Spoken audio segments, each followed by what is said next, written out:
Et du coup, à ce moment-là, il y a une situation douloureuse qui va se passer? Ouais, il y a une situation douloureuse qui va se passer, c'est que, en fait, cette période-là, quand il habite vers là, mais en fait, il va me tromper avec la cousine de la copine d'un de ses amis. Là, il habite chez lui ou il est chez son oncle?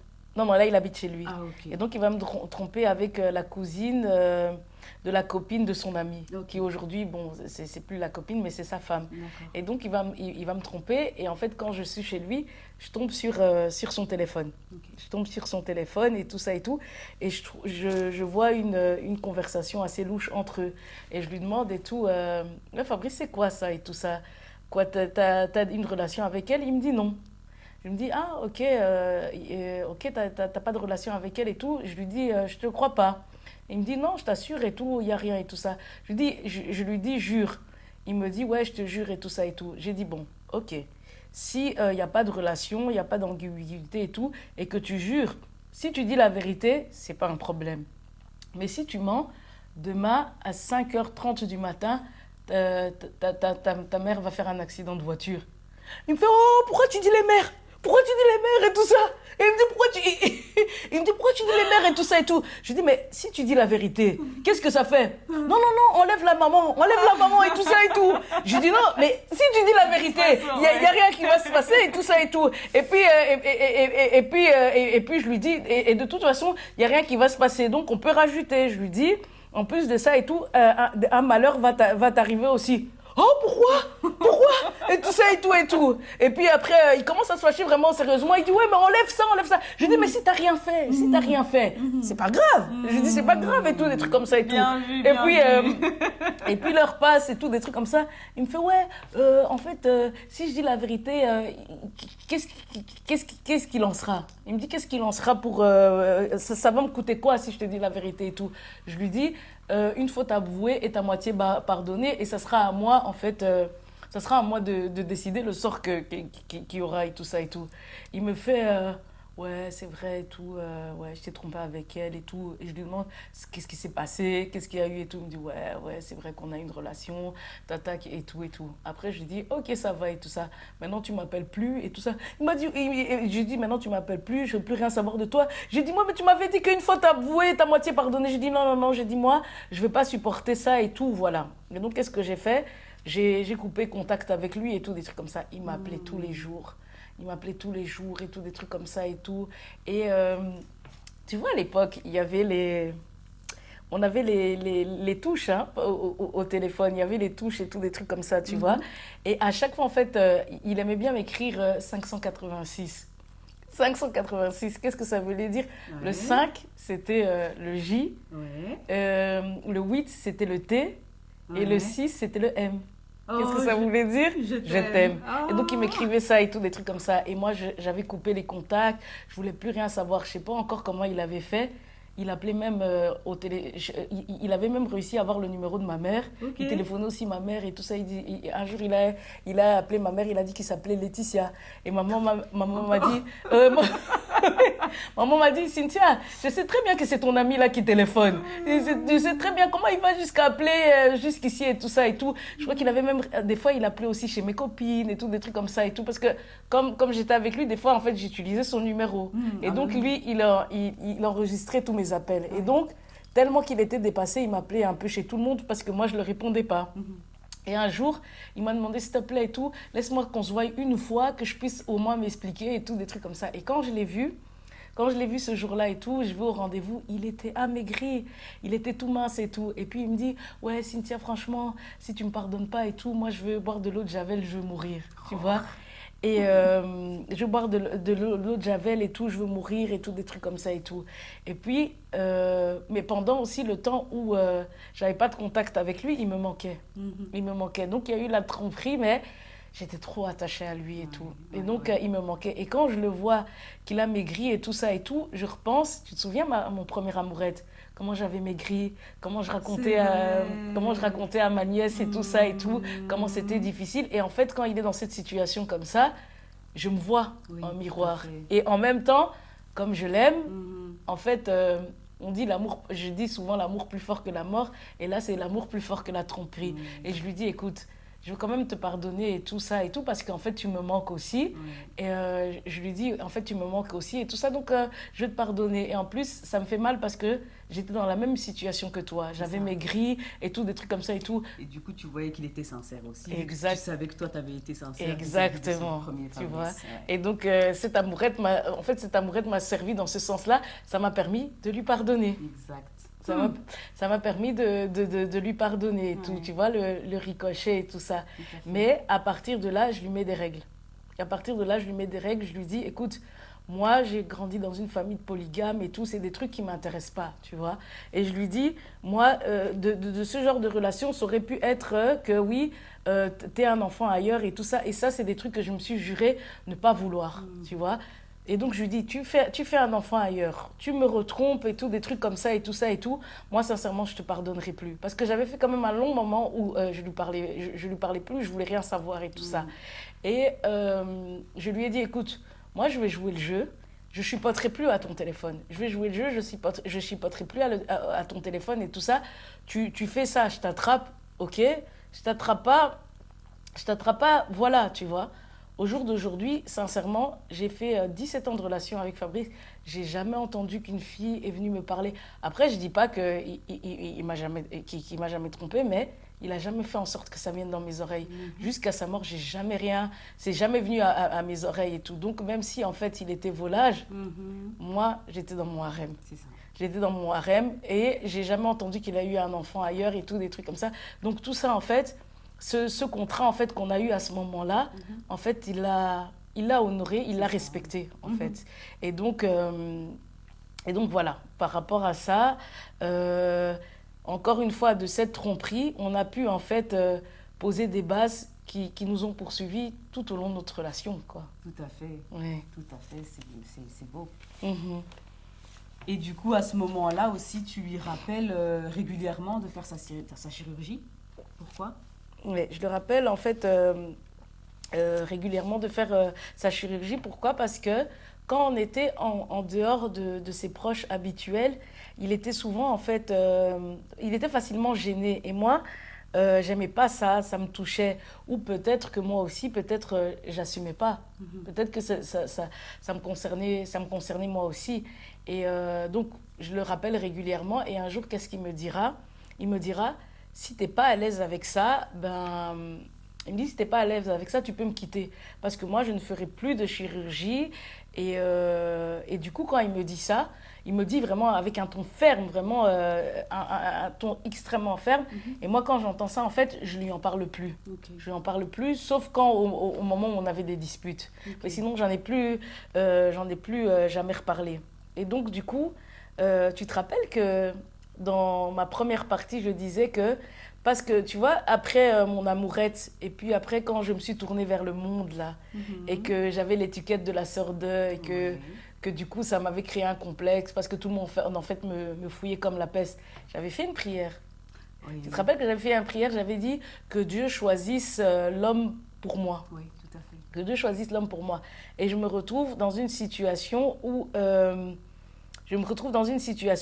avant de te répondre, j'aimerais qu'on lise 1 Samuel 16, 7. Alors, 1 Samuel 16, 7. Et l'Éternel dit à Samuel, ne prends point garde à son apparence et à la hauteur de sa taille, car je l'ai rejeté. L'Éternel ne considère pas ce que l'homme considère. L'homme regarde à ce qui frappe les yeux, mais l'Éternel regarde au cœur. L'Éternel regarde au cœur. L'homme regarde ce qui frappe aux yeux. Tu vois, moi, j'avais peut-être cette barrière au niveau de son apparence. Oui. Et en fait, au moment où il me parle comme ça, ferme, je n'y pense plus. Et moi, je me dis, en fait, à ce moment-là, qu'est-ce qui se passe ? C'est l'Esprit de Dieu qui est en moi. Oui. C'est l'Esprit de Dieu qui est en moi. C'est l'Esprit de Dieu qui ne regarde pas à l'apparence, mais qui regarde au cœur. Et donc, je me dis, par la prière là que j'avais fait, laisse rentrer l'homme que tu choisiras pour moi. Par cette prière-là, je n'ai plus regardé à l'apparence, j'ai regardé au cœur. Et donc là, je me dis que ce n'est pas moi qui parle, c'est la sagesse de Dieu en moi. C'est la sagesse de Dieu en moi. Et pourquoi je me dis que c'est Dieu qui a fait ça ? Parce que regarde, au moment où je le rencontre, je suis à ma 3e, 4e et j'arrête pas de réussir. Tu vois? Effectivement. Donc Dieu me met l'homme, Dieu vraiment met l'homme qui correspond en fait. Parce que du coup, euh, ça casse, euh, ça casse les liens et tout ça et tout. Et il y a la réussite qui reprend. Et Ça donc, casse le lien qui était venu s'installer du fait que tu avais vu ce secret et qui faisait que tu doublais à plusieurs voilà, reprises, il en y fait. avait tous ces traumas. Et Mhm. regarde, en fait, je rencontre cet homme qui, en fait, grâce à ma prière et tout, je dépasse cette apparence. Et dans ma vie, je trouve une stabilité au point de regagner la réussite.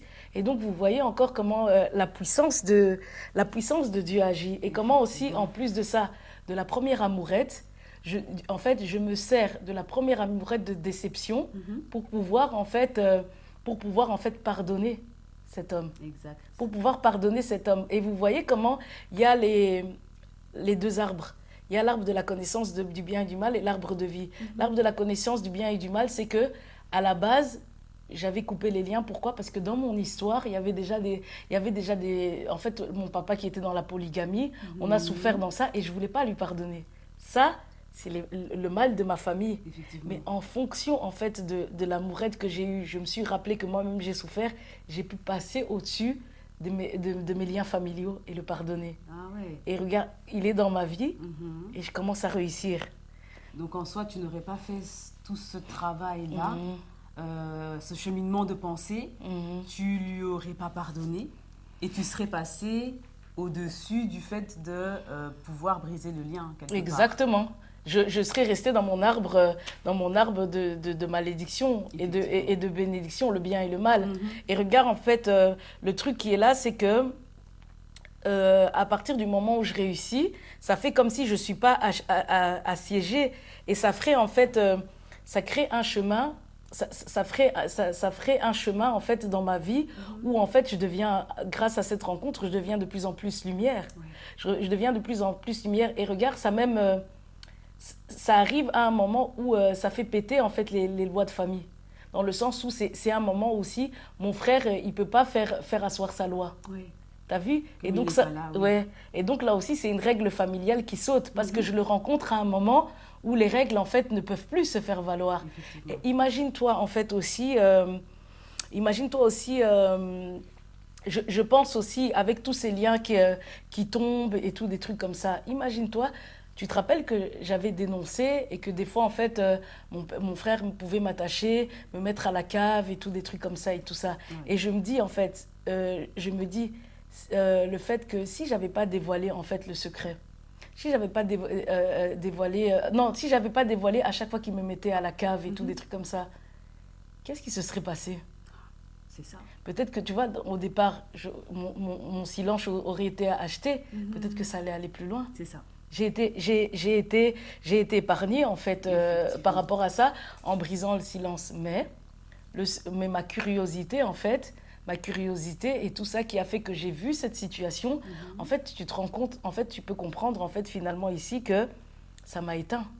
Tout à fait. Ça m'a éteint en fait, ça m'a éteint dans le sens où j'ai commencé à rater alors que moi j'étais quelqu'un à l'école, j'étais très brillante. Et Mhm. donc c'est quelque chose qui spirituellement m'a éteint. Et c'est là en fait que Marc 7, 13, on l'a lu un peu plus tôt, on l'a lu beaucoup plus tôt, mais c'est ici en fait que Marc 7, 13 a son importance. Je vais revoir un peu ce que c'était. Oui. Marc 7, 13. Mhm. Annulant ainsi la parole de Dieu par votre tradition que vous avez établie, et vous faites beaucoup d'autres choses semblables. Mhm. Tu vois, la tradition, les règles, les coutumes où on laisse les frères régir et tout ça. Regardez comment en fait Dieu a fait les choses. Par la tradition, regarde. Par mon amourette, quand je rencontre mon amourette, mon premier frère quitte la maison. Donc c'est une tradition, une règle qui saute. Là où Effectivement. mon frère avait tous les droits, tu te rappelles, Oui, oui, il avait oui. la place La du père, la toute-puissance. toute-puissance et tout. Donc ils font les choses à leur guise. Il Mhm. prend la place du père, tu vois, et en plus on dit ils tournent leur tradition à leur avantage. Tout à fait. Et donc il avait le rôle de la toute-puissance. Il se fait qu'il a un problème de justice, il part. Ouais. Moi je vis mon amourette et grâce à cette amourette-là, je souffre aussi et plus tard je pardonne à Fabrice. Première règle. La deuxième règle et tout ça et tout, c'est que à ce moment-là et tout, mon frère Le deuxième frère part en prison Mhm. et moi, je rencontre en fait mon mari. Et qu'est-ce qui se passe dans ma vie? Il est tellement présent, je suis tellement bien que je réussis. C'est ça. Donc, de ce côté où j'ai été éteinte, où je double 3 fois, je réallume. Et donc, ça fait que mon rapport avec Fabrice, en fait, vient défier en fait ce premier arbre. C'est ça, Il vient renverser. exact. Et tu vois, donc, ça fait que cette rencontre, il y a vraiment quelque chose de vivant. Effectivement. Tu Effectivement. comprends? Oui. En même temps, quelque chose de vivant pour toi, mais en même temps, ça défie les lois familiales qui Exactement. sont du coup perturbées. Qui sont perturbés, finalement. Ouais. Les règles familiales tombent, en Mhm. fait. Ouais, Mhm. exact. Et tu disais qu'il ne voulait plus de la chirurgie. Est-ce Mhm. qu'il a à un moment donné voulu la faire, la chirurgie, ou... Non, en fait, il ne voulait plus. Pourquoi? Parce qu'il faut savoir que toute son enfance, Fabrice il allait à l'école, mais pendant toutes les vacances scolaires, pendant tous les moments où les enfants devaient s'amuser, lui, il était à l'hôpital parce qu'il devait tout le temps faire des réparations. Ok. Ça a duré toute son enfance, et même, bon, à un moment, il mettait même un masque et tout ça et tout ça. Et en fait, quand c'est arrivé à un certain stade, en fait, les hôpitaux, il n'en pouvait plus. Et il faut savoir que à chaque réparation, c'était beaucoup de souffrance. Et donc, par rapport à ça et tout, voilà, il supportait plus. Ok. Et pourquoi je dis ça et tout ça, donc il n'en veut plus, il refuse. C'est parce qu'aussi Fabrice, en fait, tu vois que il s'est donné les moyens, en fait, de vivre une relation amoureuse. Il n'aimait pas qu'on ait pitié de lui.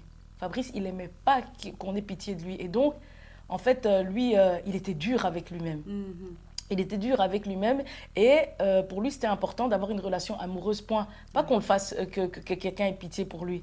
Et donc, ça fait que Fabrice, il portait seul. Il portait tout seul, il portait tout seul et tout. Mais c'est là que c'était le problème. Fabrice, il portait tellement tout seul, il était tellement dur avec lui-même et exigeant Mhm. qu'en fait, il était trop tourné vers les autres et pas du tout vers lui. Ok. Fabrice, c'était à un point où tu pouvais l'appeler à 2-3 heures du matin. Le gars et tout, son ami, il a un problème, il va se déplacer. Ah oui. Son oncle va le téléphoner à n'importe quel moment, il va aller, il va se lever et tout ça, tu vois. Ok. C'était même un point où, quand il a fait son dernier travail et tout, je lui ai dit, écoute, c'est un travail avec les horaires, ça va pas avec toi. Parce que toi, la nuit, des fois, tu dors pas. Et des fois, il pouvait parler au téléphone avec un de ses potes, qui lui, avec qui il était au travail, son pote était au boulot.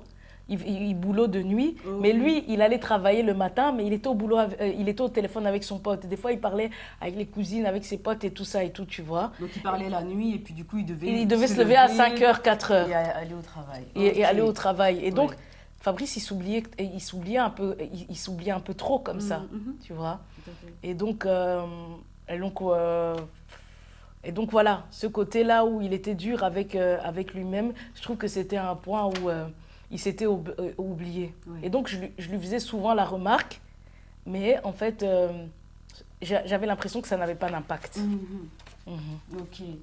Et tu disais à un moment donné que tu avais oublié le fait qu'il devait faire de la chirurgie parce que tu avais déjà dit clairement, moi je veux pas de chirurgie, si tu veux pas, tu me quittes. Mhm. Mais tu disais tout à l'heure, sauf pendant les disputes. Sauf pendant les disputes. Ça veut Je dire vais- quoi? En fait, j'ai envie d'expliquer cette anecdote parce que pour moi, ma rencontre avec Fabrice, c'est pas un truc commercial où, comme je dis, c'est mon âme, c'est mon cœur. Il y a toute une histoire que je suis en train de vous expliquer ici. Tu vois la dimension spirituelle, comment c'est venu dévier mes propres lois familiales. Ça m'a permis en fait de me réallumer.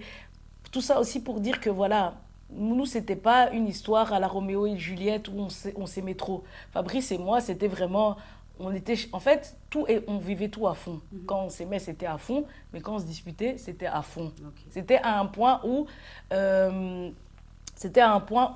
ce que j'ai pas dit aussi, c'est que quand on était amis et tout, Fabrice et moi, on s'est partagé en fait au bout de 8 mois ou 9 mois, on s'était fait des confidences.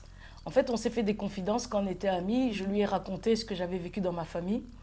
J'avais raconté l'inceste, j'avais raconté les violences à la maison et tout, des trucs comme ça et tout. Voilà, il savait tout de moi. Et au tout début, quand on était amis, je lui avais demandé et tout, mais comment tu as eu ton accident? Qu'est-ce qui s'est passé pour toi? Au début, il m'avait dit que oui, il y avait une friteuse qui s'était renversée sur lui. Mais après, plus tard et tout, vers la fin de notre amitié, il va me raconter que, il me racontera que euh, sa tante était en train de cuisiner et en fait au moment où en fait elle avait une poêle à la main et elle avait fait griller du Thompson en fait et donc il y avait l'huile qui était dans la poêle qu'elle allait jeter à l'extérieur et pendant ce temps-là en fait Fabrice il jouait à cache-cache et donc en fait il venait en courant, elle avait l'huile sur lui et l'huile s'est renversée sur lui et donc du coup il a été brûlé au 3e degré. Et il m'a raconté aussi un détail. C'était au Congo alors? C'était au Congo. J'étais On était en Afrique, dehors. ouais, voilà, exactement.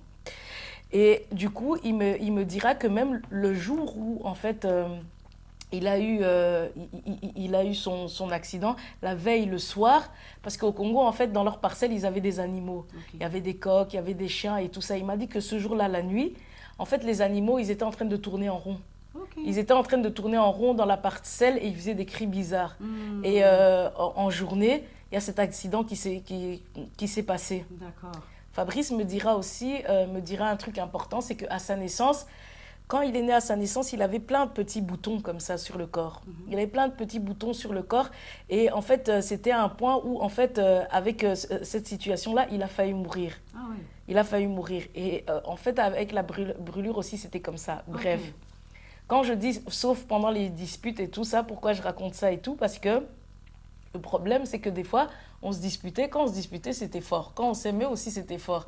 Et donc, souvent, en fait, je sais pas qui avait commencé et tout ça et tout. Et donc, des fois, on se disputait. Il me disait, ouais, et toi, avec ta famille, où il y a telle situation, avec ta famille, il y a telle situation, avec tes frères qui traînent et tout, des trucs comme ça. Et moi, je lui disais, et toi qui es brûlé, machin et tout, on s'attaquait comme ça. Ok. Tu vois, c'était 100 fois l'îlois et tout, des trucs comme ça et tout. Mais on s'attaquait comme ça et tout. Et en fait, qu'est-ce qui s'est passé? C'est que quand on s'attaquait comme ça, c'était toujours moi qui pleurais. Et je me rappelle, des fois, je me confiais à mes sœurs. Elles me disaient, mais les trucs de ta famille, il faut jamais raconter ça à un homme. Parce que les hommes, quand ils savent un truc sur toi, ils le retournent contre toi et tout. Et donc, souvent, et tout, je pleurais et tout. Et un jour, qu'est-ce qui s'est passé? C'est que je suis là et tout, il m'insulte encore et tout, des trucs comme ça et tout. Moi aussi, même si je l'ai traité de brûlé et tout ça et tout, mais voilà, j'avais toujours aussi mal et tout ça et tout. Et un jour, je pense à une histoire de quand j'étais petite. En fait, un jour, je suis petite comme ça, on est à l'école. Moi, j'allais à l'école à Scarbeck et tout. Dans mon école, il y avait les Arabes. Et moi, j'ai grandi avec les Arabes, avec les Turcs et tout, des trucs comme ça. Un jour, je reviens d'école et tout. Et je suis là et tout. Je sais pas, j'ai quel âge. Je crois que j'ai 8 ans, 9 ans. Je sais plus j'ai quel âge. Et je pleure. Je pleure et tout. Et maman, elle me dit, ouais, mais Cynthia, pourquoi tu pleures et tout? Je dis, à l'école et tout, il y a les Arabes et tout, ils m'ont encore énervé et tout ça, ils m'ont dit que j'étais une sale azé. Et puis ma mère qui me demande, mais Cynthia, azé c'est quoi? Et elle me dit, azé c'est quoi? C'est quoi encore azé? Je dis, azé c'est noir.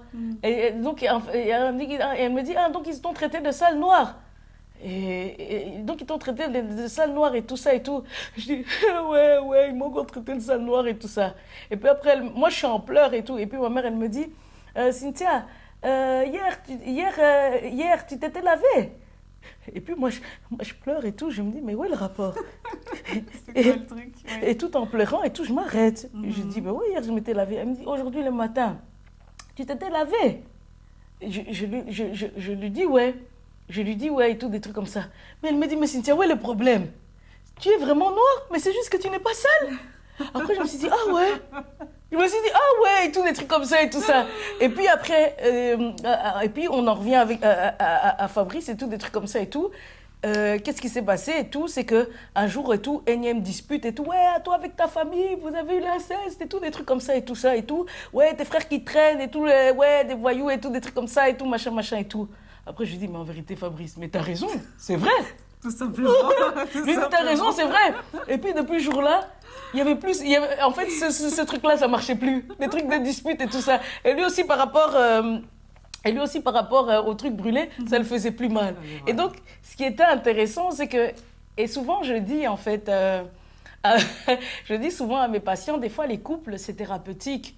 Soit en fait, tu restes dans tes blessures et t'as mal par rapport à des trucs qui te touchent. Parce que souvent, en fait, dans les couples, les gens vont venir remuer ceux qui sont propres à votre histoire, à vos blessures. Et là, ici, soit tu les regardes et tu les affrontes, ou soit tu te casses et tu restes enfant, tu grandis pas, tu mûris pas. C'est ça. Et donc là, voilà, je me suis dépassée dedans. Et donc, avec Fabrice, il y avait ce moment où on avait le temps des disputes, mais ça ne nous empêchait pas.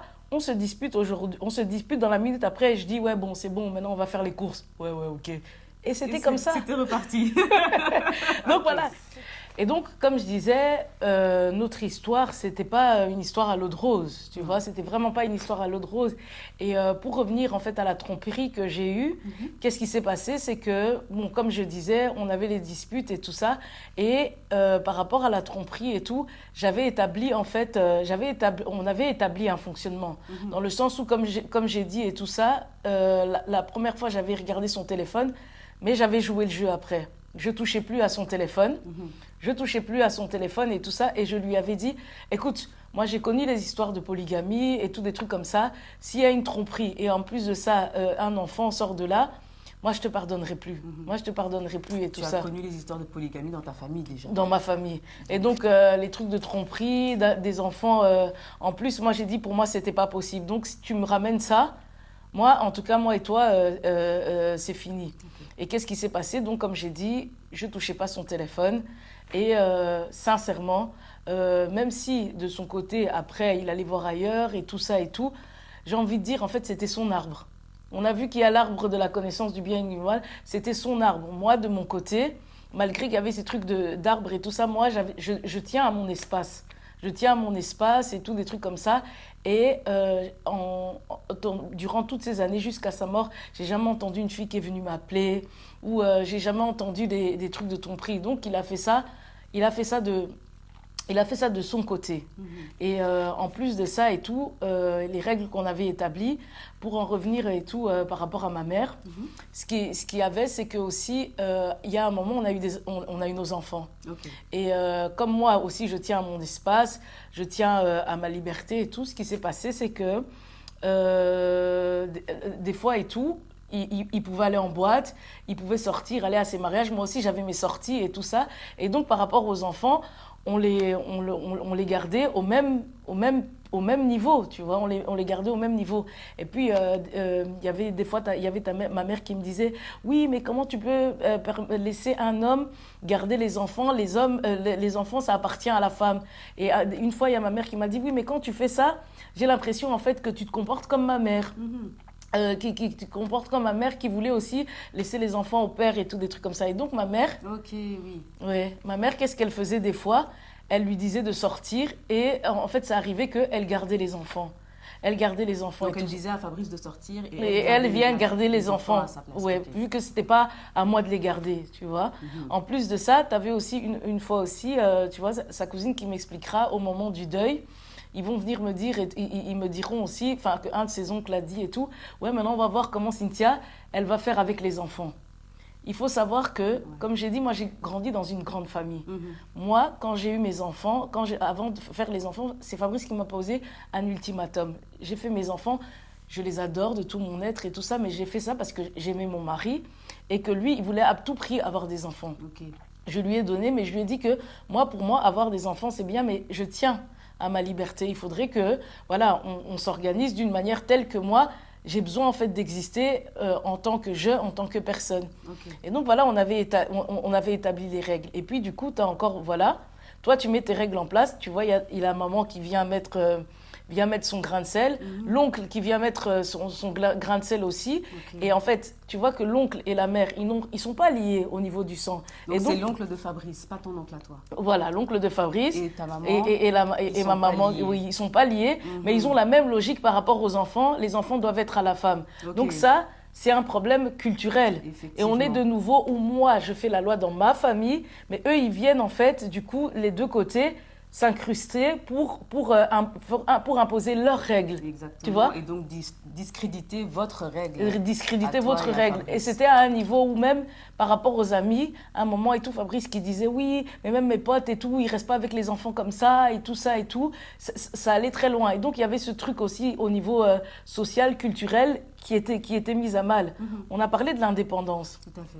On a parlé de l'indépendance et tout ça et tout. Et donc, tu vois que c'est une règle au niveau culturel. Tu vois que les enfants doivent être Général, hein. ouais, qui doivent être à la femme. Alors que moi, je pense que si chacun dans le couple était épanoui, c'est un bien-être pour tous. Tout à fait. Tu vois? Tout le monde en bénéficie dans C'est le un bien-être foyer. pour tous. Et tu as encore, en fait, du coup, les membres de la famille qui viennent, en fait, s'imposer. Tu vois, comme ma mère aussi qui dit chez sa mère, c'était comme ça. L'oncle qui dit, oui, on va voir comment elle va s'en sortir avec les enfants. Mais ça ne regarde pas. Donc, Exactement. il y a ce truc où, limite et tout, penser indépendance, ça ne va Ça pas. n'existe pas. Penser liberté, ça n'existe pas. Tu n'as pas le droit d'avoir tes propres façons de penser. Et tu vois encore comment le schéma familial, le schéma culturel, il est là. Oui.